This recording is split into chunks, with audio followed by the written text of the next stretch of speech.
So what if the enthusiasm you felt this morning wasn't just like a fleeting good mood? All right. Like what if it was actually a literal connection to a higher power? That is the big question. Yeah. Today, we're taking the heavily commercialized, honestly often cliche buzzword of self-love, and we are completely tearing it down. Tearing it right down to the studs. Exactly. We're moving far, far away from those, cheesy affirmations, you might say, into a bathroom mirror. And instead, we are exploring this profound philosophical and really psychological framework that entirely rewrites human motivation. It really does. Welcome to another deep dive. And the roadmap for this complete rewiring, it comes from a really fascinating synthesis of the work of Emmett Fox.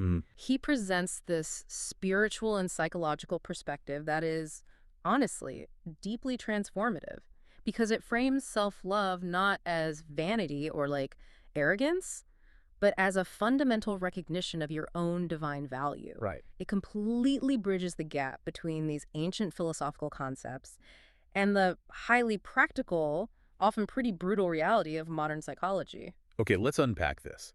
Yeah. Because this premise completely flips the standard definition of motivation on its head. It really does. Fox is suggesting that loving yourself isn't actually about you at all. Yeah, not in the way we usually think about it. Right. It is about acknowledging the source that created you.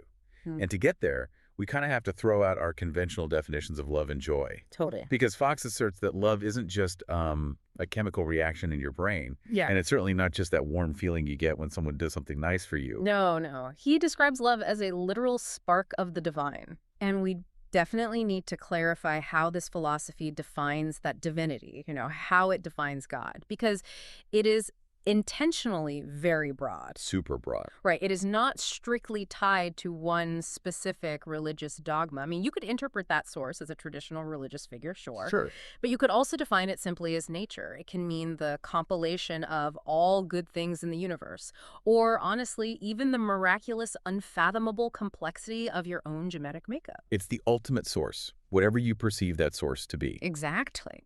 And the idea here is that love acts as the creator's personal calling card. I love that phrase. Me too. Go. Like when you feel love, you are experiencing the direct presence of whatever created you.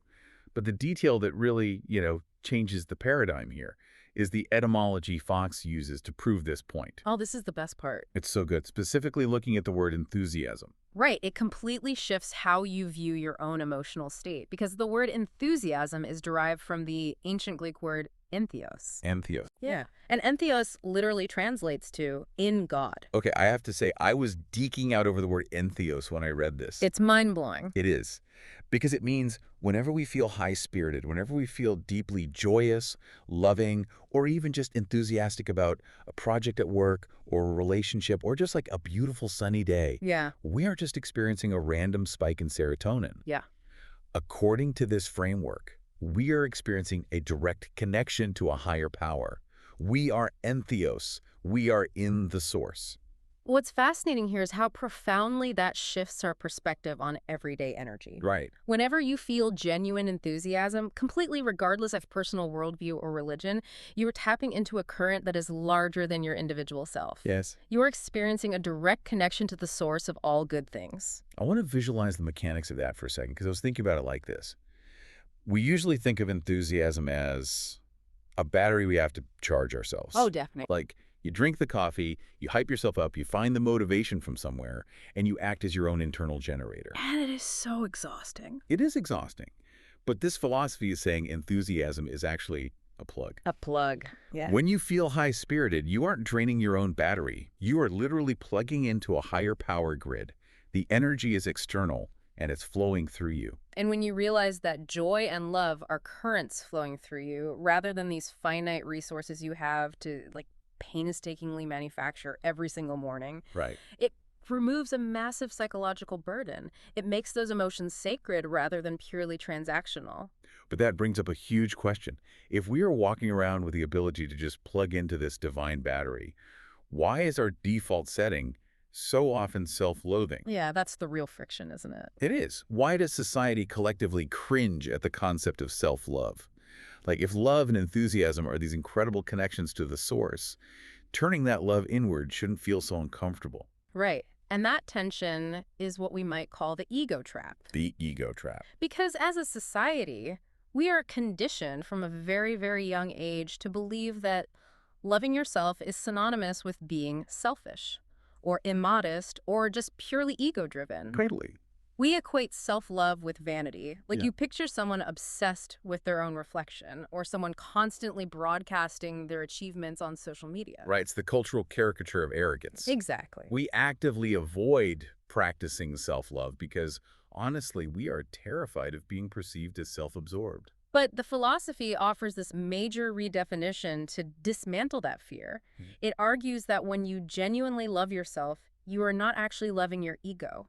Okay. You are not loving your accomplishments or your bank account or your cleverness. You are loving the source. Exactly. You are loving the higher power that resides within you. Self-love is simply an acknowledgement that you were created as a person worthy of love. That's the entire baseline. And the inverse of that is actually a pretty stark warning, if you think about it. Oh, very stark. Because to reject yourself, to constantly put yourself down or, treat yourself poorly, is functionally rejecting the work of the Creator. It's rejecting the source itself. Because you are actively denying the inherent value of what was created. Right. But wait, how do we tell the difference between this God within and just plain narcissism? That's a fair point. Because I hear you saying it's about the foundation, but practically the line between reverence for my divine foundation and I am the main character of the universe feels incredibly thin sometimes. It does feel thin. Right. Like, how does someone actually catch themselves before crossing that line? Because people justify a lot of highly selfish, destructive behavior by claiming they are simply practicing self-love and, protecting their peace. Oh, absolutely. That is a crucial distinction to make. Let's look at the mechanics of narcissism versus the self-love being described by Fox here. Okay. Narcissism is entirely tethered to the ego, which means it requires an external energy source. What do you mean by that? Well, it is a comparative metric. A narcissist constantly has to prove they are superior to others, or more attractive, or more successful, just to feel any worth at all. Oh, I see. It is a highly fragile construct because the moment someone else is perceived as better, the narcissist's self-worth just collapses. So narcissism requires a hierarchy to function. Precisely. It is a total obsession with the surface. Yeah. But Fox's concept of the God within requires zero comparison. Right. You do not have to be better than a single person on Earth to have divine worth.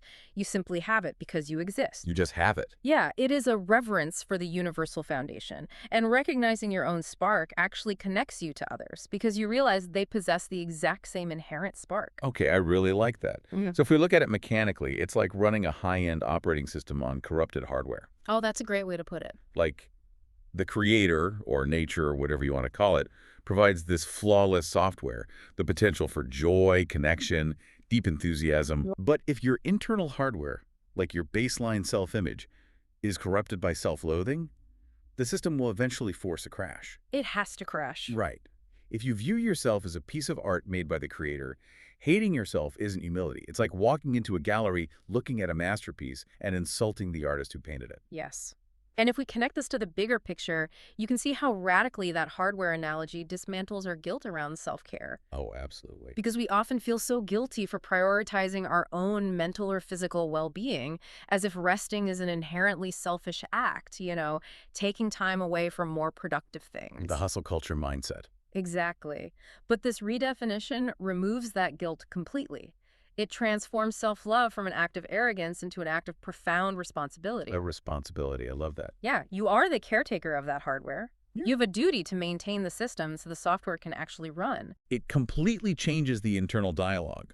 You aren't saying, I am so great and better than everyone. You are saying, I am intrinsically valuable and I have a responsibility to maintain that value. And once that philosophical baseline of internal worth is established, the theory makes this really necessary transition into highly practical psychological application. Which is where it gets really interesting. Yeah, because philosophically accepting your divine worth is one thing, but how does that internal realization dictate your external reality? So what does this all mean for us practically? How does acknowledging the source actually change the way we live our everyday lives? It comes down to what is framed in the text as the ultimate operational equation. Okay. Self-love equals self-image. Self-love equals self-image. Yes, your self-image is the psychological thermostat for your behavior, your personality, your physical health, and your material success. Let's break down that thermostat mechanism, starting with behavior. The idea is that how you see yourself dictates how you act. Oh. It is the invisible blueprint for every single decision you make throughout your day. Your behavior will always regulate itself to match your internal self-image. If your self-image is built on a fundamental lack of self-love, meaning you view yourself as inherently flawed or unworthy, Right. your behavior will inevitably reflect that limitation. You can try to force positive habits on the surface. You can read all the productivity books you want. You can do all the morning routines. Exactly. But the thermostat will eventually kick in and pull your temperature back down to match your baseline. Wait, functionally, how does the brain actually do that? Right. Like if I land my dream job or I start dating someone who treats me incredibly well, why would my brain decide to sabotage that? It seems counterintuitive. It really does. Is it an anxiety response to unfamiliar territory? Why do we see people inexplicably ruin their own lives when things are finally going well? It is entirely about cognitive dissonance and the brain's drive for homeostasis. The human brain's primary job is survival. And to the primitive parts of our brain, survival means predictability. Right. The familiar, even if the familiar is totally miserable, registers as safe because we know how to navigate it. We know the rules of the misery. Yes. Unfamiliar success, even if it is incredibly positive, registers as unpredictable, and therefore it is processed as a threat. Because it contradicts the blueprint. Exactly. If your internal blueprint says, I am not worthy of respect, but you find yourself in a relationship with a partner who respects you deeply, cognitive dissonance is triggered. The alarms go off. Yeah, your external reality no longer matches your internal identity. And the subconscious mind hates dissonance. So it goes to work correcting the error. It forces a crash. It forces a crash. You will suddenly start picking fights or acting out or pulling away emotionally until the relationship ends. Wow. And once you are alone and miserable again, your subconscious mind just breathes a sigh of relief because the external world has finally aligned with your internal belief that you are unworthy. The dissonance is resolved. That is terrifying. It is. But it also explains so much human behavior. Your external success can literally never outpace your internal self-image. Never. If you try to build a towering career or a massive, beautiful life on a foundation where you fundamentally despise yourself, your own mind will quietly pull the building down. It has to maintain equilibrium. Which is exactly why the spiritual theory we started with is the only way to actually solve the psychological problem at the end. Right. You cannot outwork, out-earn, or out-achieve a poor self-image. You can't just put a fresh coat of paint on a crumbling foundation. So how do we rebuild the foundation? Like, how do we use Fox's philosophy to rewire that self-image so the brain stops sabotaging us? If you trace the psychological domino effect here, it all starts at the source. The first step is simply recognizing that inherent value. The entheos. Yes, the presence of that universal good or divine spark within you. When you acknowledge that source, you don't have to manufacture worth. You just accept it. And once you accept that baseline, the next domino falls. Yes, recognizing the source naturally generates enthusiasm. You experience inflatos. You feel plugged into the grid. Right. And experiencing that enthusiasm on a regular basis builds true self-love. You start to deeply, without any ego or comparison, acknowledge your inherent worth. Which finally updates the corrupted hardware. It updates the self-image. That true self-love practically manifests as a healthy, robust self-image. And once your self-image is set to a standard of high worth, your psychological thermostat calibrates to a new normal. A new baseline. Exactly. Now, when success, health, and positive relationships arrive, your brain doesn't view them as threats anymore. It views them as congruent with your identity. It accepts them. It is a complete reversal of how we normally approach self-improvement. Totally backwards from the norm. Right. We usually try to fix the external things, the job, the diet, the relationship, hoping that once those things are perfect, we will finally feel worthy. But this philosophy proves that the causality flows in the exact opposite direction. Yeah. You have to start at the internal source, generate the enthusiasm, build the self-love, lock in the self-image, and then the external world falls into place. It is an inside-out approach to human flourishing. This has been such a massive paradigm shift. I mean, we started all the way back with the ancient Greek translation of enthusiasm, redefining joy, not as an exhausting internal battery, but as a plug connecting us to the divine. Yeah, We waded through the societal conditioning that makes us cringe at self-love and separated the fragile nature of narcissism from the unshakable reverence for our own inherent worth. And we connected those philosophical concepts directly to the psychological mechanics of cognitive dissonance, showing how a lack of self-worth forces our own minds to sabotage our greatest achievements. It really is a comprehensive blueprint. So to you listening to this right now, the next time you feel uncomfortable prioritizing yourself, or you catch yourself speaking harshly to your own reflection, or you feel the urge to sabotage something good in your life because it feels unfamiliar. Just remember the source. Yes, remember that you are not feeding your ego by practicing self-love. You are honoring the creator's calling card. You are maintaining the hardware so the software can run. And that reframing leads to a final thought I want to leave you with. Something to explore on your own that builds directly on this connection between enthusiasm and subconscious behavior. Let's hear it. We established that a corrupted self-image makes your subconscious actively sabotage your reality, steering you away from success to keep you in your comfort zone. Right. And we also established that enthusiasm entheos is the literal presence of the divine flowing through you. So consider this. Okay. What if those moments of deep, seemingly random enthusiasm you feel throughout your week aren't just fleeting good moods? What if they are actually your subconscious, fully plugged into the source, actively trying to guide you toward the exact life you are inherently worthy of living? Oh, wow. What if you stopped dismissing enthusiasm as a random surge of energy and started trusting it as an internal compass, pointing you directly toward your highest inherent value? Trusting your enthusiasm as a compass. That entirely removes the guesswork. It really does. It turns that murky, confusing landscape of self-improvement into something highly intuitive. You don't have to overthink your path. You just have to look at your own life and follow the current of enthusiasm. Follow the entheos. Well, thank you so much for joining us on this deep dive. We hope this gave you a completely new set of tools to understand the mechanics of your own worth.